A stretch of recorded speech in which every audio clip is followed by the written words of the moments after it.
дуруд барои ҳама бинандаҳои азизе ки видео подкастҳои моро дар шабакаҳои иҷтимоии ватан мебинанд, дар ютуб, инстаграм, тикток ва ё фейсбук. Силсила видео подкастҳои мо аст дар доираи лоиҳаи ковид муҳоҷират ва ватан. меҳмони навбатии мо нафаре ки беш аз 9 сол дар япония ба ҳайси муҳоҷир буд ва як давра таҳсилам мекард ва дар бораи таҳсил корам мекарду фаъолияту зиндагӣ низ.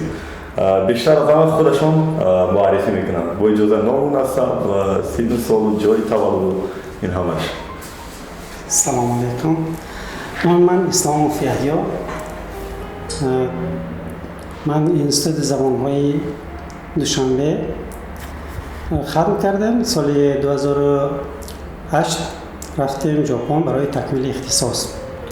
حالا من میخواستم فهمم که در دانشگاه زبان‌ها کدام زبان خوندید شما؟ زبان ژاپنی. سن و سالتون به اون دوره راست میاد که بسیار از هم‌نسل‌های شما در برابر تحصیل مهاجرت انتخاب میکردن برای روسیه رفتن. بخصوص بچه‌ای که در کردستان حربه یافته به پای رسیدن. چرا شما مهاجرت روسیه را انتخاب نکردید و دانشگاه آمدید؟ راست میگید. در بسیار وضعیت در دهات بسیار وزنین بود. بسیار بچه‌ها همه میرفتن با مقصد آباد کردن عائله خودشان مهاجرت را هرچند انتخاب نکردم زندگی مجبور میکردم.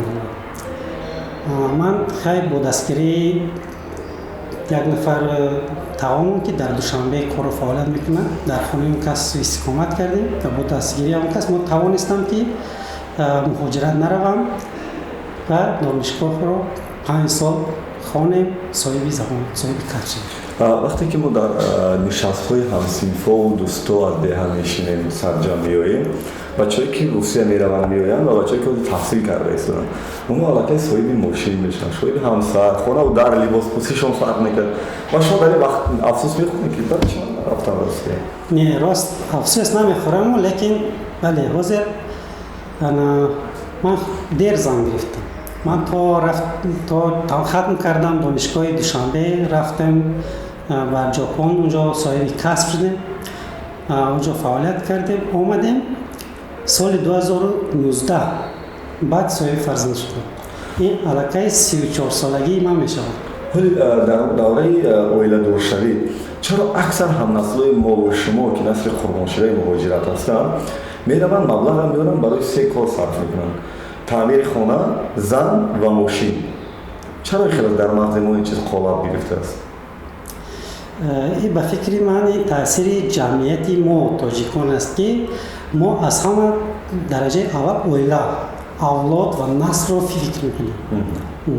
اونها با تاثیر همین اول تاثیر شخص شده همین جامعه دوم ممکن است که این پدر و مادرشان رو مجبور میکنن که تا صاحب زن شوند، صاحب فرزند شوند، یک نسل داشته باشند، میراثخوار داشته باشند. چرا شما که نسلی از این جامعه شخص شده که گفتید هستید چرا خیلی مواصلت نکردید با خودتون؟ این فشارها هم از طرف جمعیت هم از اویلمون برای من بود، اما از سببی که من بسیار دور در یک ولایت در یک جمهوری بسیار دوردست بودم من توانستم که خودم رو اداره کرده توانستم تا که خودم رو آباد نکردم تا یک به زبان آذری کریر ساختن نتوانستم زن نگرفتم. کوشش کردم که تا کریر درست کنم و بعد زن گرفتم. خودتون در ژاپن مهاجر حساب میکردید یا نه؟ راستی نه. من اونجا همچون دانشجوی از طرف حکومت ژاپن دانشجوی سندخور رفتم و در این وقت نسبت ما دانشجویانی که از طرف حکومت دعوت شده بودن بسیار ما را بسیار خوب استقبال پیشواز گرفتم. برنامه‌های نقضی تکمیلی اختصاصی داشتم. ما در اونجا خودمون فقط همین نیم سالی که در اونجا بودیم فقط خودمون مهمان کردیم. بعد از نیم سال چی شد؟ بعد از ختم این برنامه ما اومدیم تاجیکستان. مهر من و ژاپن زیادتر شد. من به نزد خود مقصد موندم و دفعه دوم از بودجه خودم از بودجه که در این وقت کار فعالیت داشتم پول جمع کرده بودم از مبلغ خودم برای آموختن زبان ژاپنی، برای تکمیل زبان ژاپنی دوم بار سفر کردم و این سفر من تا سال 2020 طول کشید. این نوبت همچون مهاجر بودید یا نه در ژاپن؟ بله، این نوبت ما مهاجر بودیم در ژاپن. اصلا خارجی یا اینکه مقیمی قریب که جدا نمیکنم. ما در کوچه خودمون آزاد استفاده می‌کردیم، هر کاری که می‌خواستیم. اصلا البته کارهایی که جمعیت روا می‌بیند یا اینکه قانون اجازه میده، همش با آزاد بودیم، آزاد خرید می‌کردیم. چند سال اونجا ایستادید این نوبت رفتید؟ از 2000 چند تا چند؟ این نوبت از 2000 آخری 2011 تا سال 2020 در ژاپن بود. در میام رو بود بالاتر نگاه رفتن میامده؟ بله میامدم. در سال یک بار آمده از پدر و مادر خبر میگرفتیم، میرفتیم. و برخوردی پلیسی ژاپن با شما همچون مهاجر چقدر؟ برای که اکثر وقتی که مهاجرت از روسیه یاد میارن برخوردهای ناجوری پلیساشون ذکر میکنن. با شما چقدر مصاحبه میکردن؟ پلیس در ژاپن اصلا در کوچه دیده نمیشد. فقط در متروها یا اینکه یگان مؤسسه کلان سر جمعیت یگان وا میخوردن که با کسی کار نداشتن. بعد در ژاپن این خیلی قاعده نیست که در سر کوچه یگان کس رو دستگیر کنن یا چی میگن حکم برانه استنتاق کنن، پوستش بذارن، خیلی نیست. بله اینا در کوچه نیستن. در سیستم ژاپن همین خیلی است که تا از شما شکایت نشود نزد شما نمیبرن پرسیدن. شما میتونید اینجا آزاد کاراتون رو بینید. بچه تاجیک اونجا مهاجر زیادن یا نه؟ شما چه خبر بود؟ اول سالی که من رفتم تا 70 نفر دانشجو یا کارگر بودم. سالهای آخر بسیار شدم. با فکرم سال 2018 بود. من خبر دارم که از 170 از 200 نفر گذشته نشان ما اعلام کرده بودم. درآمدی که از اونجا به دست می آورده اگر مخفی نباشد در ماه با حساب میانه چقدر بود با بودجه خودتون؟ من نیم روزی درس خوانی داشتم. خب بعد در ژاپن قاعده است که هر دانشجو حق دارد در یک هفته 28 ساعت کار کند رسما. ما کارهای شغل‌نمایی میکردیم. ساعت بای پول میگرفتیم، در یک ساعت $10 آمریکایی. از خودتون چقدر میخواستید همون کار میکردید؟ نه البته ما در دایره همون 28 ساعت کار میکردیم در هفته. شما اینو بگید که چی کار میکردید؟ من اول یاردمچی پاور بودم، خوراکای ایتالیانی و ژاپنی می‌پختم. شما آشپز هم هستید؟ خیلی از یک سال. بعد 2 سال آخری دانشجوییم مگزین سوداگر شدیم. فروشنده مگزین شده کار کردیم. 28 ساعت از این میبرد که در هفته شما $280 درآمد می آورده. بله. با استیپندی هم میگرفت در حساب دانشجویی؟ نه متاسفانه ما به استیپند نمیدادن، لیکن شاید در ژاپن شخصایی که از حساب خودشان اونجا تحصیل میکردن برای آنها لوگات میگن یا چی؟ امتیازهای بسیاری بود. امتیازها در نقلیات، امتیازها در کتابخانه ها یا امتیاز برای موادهای خامیش. این چیزا رو راست بگید که شما برای بودجه خانواده‌تون درست کردن به ژاپن رفتین یا برای تحصیل؟ راستی ما برای تحصیل رفتیم. من بعد از اون که برنامه دولتی رفتیم اومدیم، من اونجا حس کردم که دانش ژاپنی که من در این تاجیکستان حاصل کرده بودم بسیار ناکفایه است. پس چرا بعد از تحصیلم با اونجا ایستاده و باز نیمه روز دیگر کار می‌کردید؟ بله. بعد وقتی که اونجا دراز مدت ایستادیم و اونجا زبان آموختیم، دیگر به فکر جای کار رفتیم. کجا باید کار کنیم، چی کار کنیم. و وقتی که وضعیت کار تاجیکستان و ژاپن رو مقایسه می‌کردیم، برای من بهتر بود که در ژاپن نیستم. چون که مزدی که من در ژاپن کار می‌کردم هم می‌توانستم برای آینده خودم پس‌انداز کنم و هم از لب اون برای پدر و مادرم رصد کنم که آنها هم یک زندگی درست داشته باشند. بعد از ختم دانشکده سیاحی شرکت خصوصی خودم رو تشکیل دادم.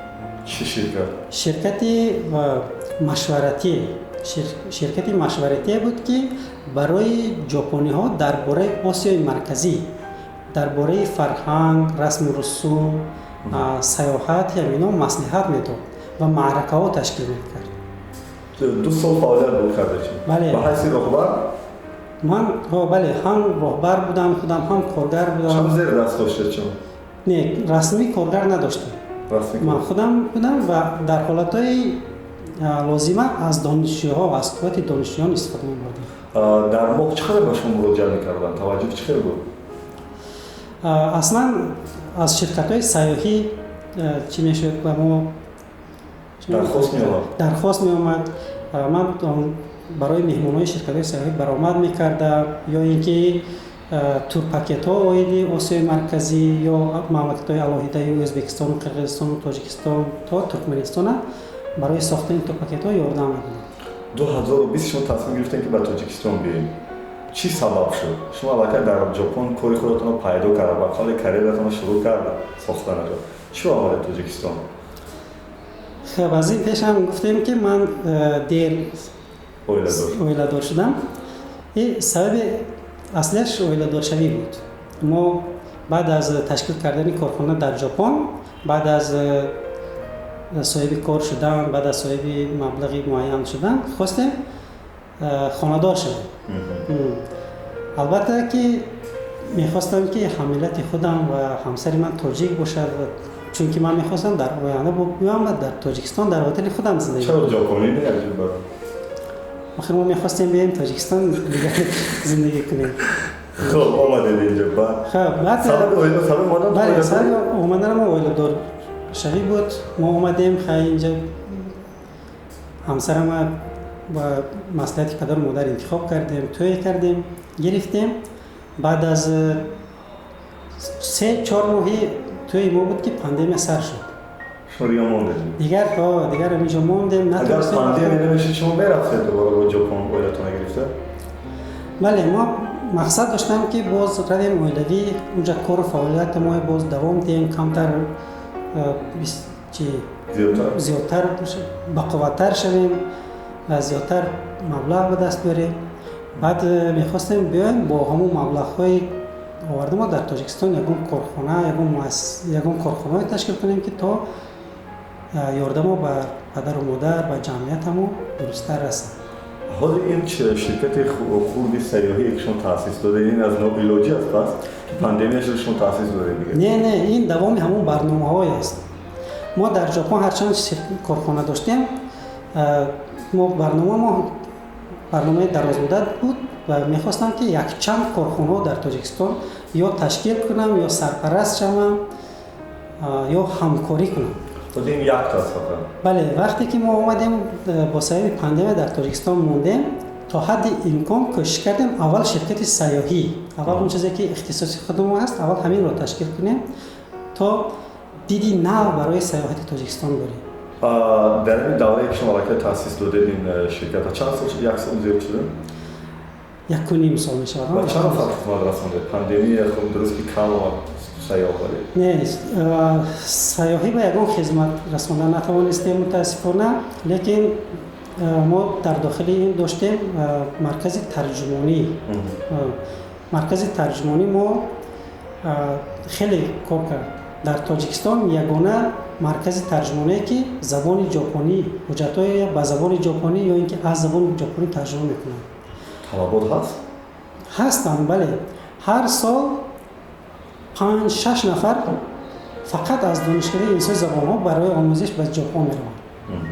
غیر از این از دیگر مؤسسات تعلیمی یا شخصایی که شخصا خودشان برای با مکتب‌های ژاپن برای آموزش زبان میروند یا اینکه برای جستجوی کار میروند.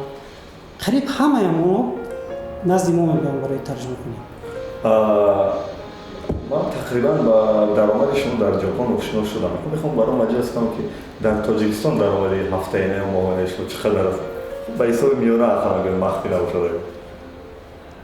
متاسفانه درآمدی معین نیست موافقی همین خروج کردن یا اینکه از خروج ماندن پاندمی طلبات برای رفتن ژاپن تغییر می‌یابد.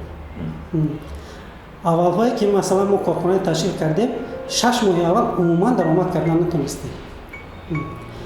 بعد یک باره دانشجوهای زیاد شدن، یک باره فکرم 12 نفر به خدمت رسانی کردیم. در مورد اینکه شما با درآمدی که در ژاپن داشته و درآمدی که در تاجیکستان چقدر تحمل در طاقت کردن زندگی دارید؟ یعنی زندگیتون در تاجیکستان بود از کدام حساب میچرخه؟ خدا رو شکر هر شخصی که یک اختصاص دارد، یک ساحه معین دارد، یک روش کار دارد، به جای کار نمیماند. از اون وقتی که ما در تاجیکستان مقیم شدیم و دیگر ماندم همینجا، از دانشکده دولتی زبان‌ها همون جایی که ما خودمون ختم کردیم ما برای همچون معلم به کار دعوت کردیم. من حاضر در انستیتوت زبان‌ها، در دانشکده زبان‌ها آموزگار هستم، از فن زبان ژاپنی و ادبیات ژاپن درس میدم. در یک کورس چند نفر تحصیل میکنند ژاپن با زبان ژاپنی؟ در یک کورس از 12 نفر هست تا 21-22 نفر. از زندگی که در ژاپن باشه و زندگی که در تاجیکستان چه تغییرات هست؟ در خوراک، در پوشش لباس، در خانه‌داری؟ تغییرات راستی که بسیار است. خب مثلا محیط تاجیکی به همه شما معلوم است. میخوام در محیط ژاپنی کمتر وصف کنم.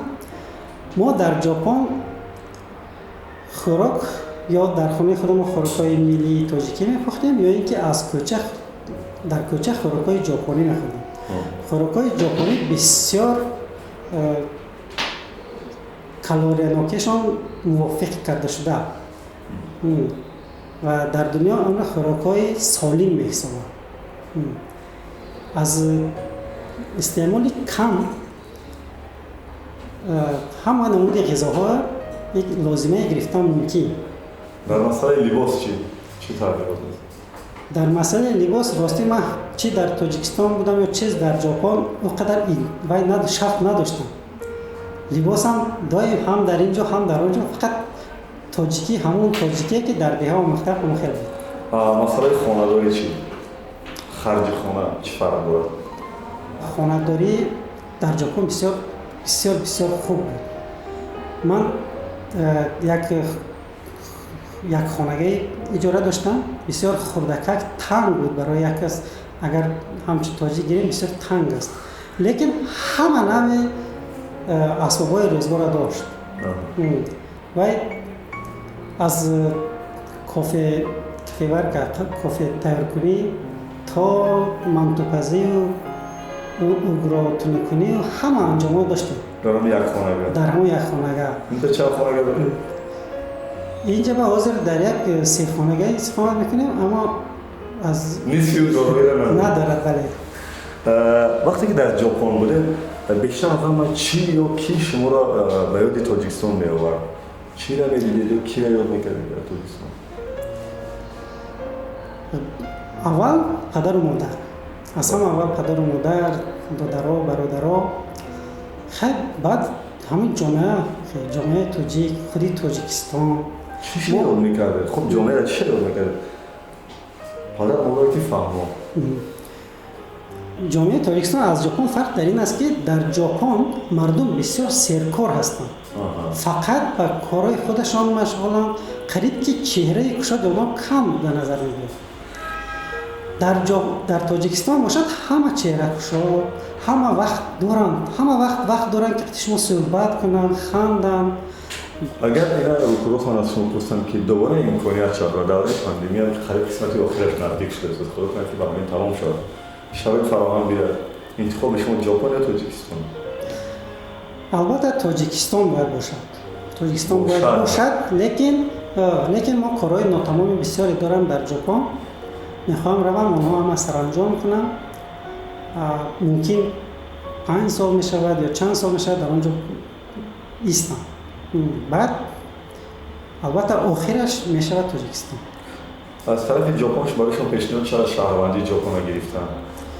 نه ما با اینش بازی نمیشه. برای چی؟ برای که میخوایم که آخری عمر ما در اینجا باشیم، در تاجیکستان، در وطن خودم باشم، در پیش اهل عائله خودم، در پیش برادرای خودم باشم. خوب تصادف شده که خدا کنه که میخواد شود نشد که تمام اهل عائلتون در ژاپن نیستن برایشون. این از امکانات خیلی دور است. فکر می‌کنم خیلی امکانات است انتخاب شما.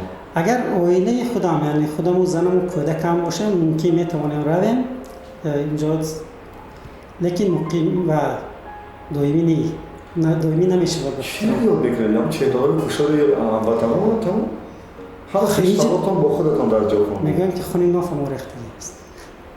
انتخاب وطن است دیگه. به هر حال اون جای بیگانه است. خودتون بیگانه است میگن. هرچند از همه شرایط دارید، زندگیتون خوب است، اشکالتون سیر است، کودکتون ممکن همه چیز صاحب می شود، لیکن باز میخوام تاجیکستان. بخیر شک من از شما میخوام پرسم 2 سال شد دیگه در تاجیکستان موندید؟ بله از 2 سال است در تاجیکستان. با پول تاجیکستان مهاجرت نرفته در وطن زندگی کرده میشود یا نه؟ می شود لیکن ممکن برای همه دسترس نباشد.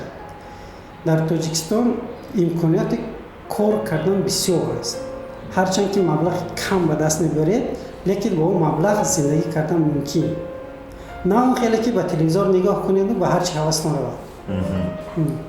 اگر تو تلویزیون تماشا کنید و به هر چی حوستان رود، البته با این مبلغ در تاجیکستان زندگی کردن خسته کار کردن است.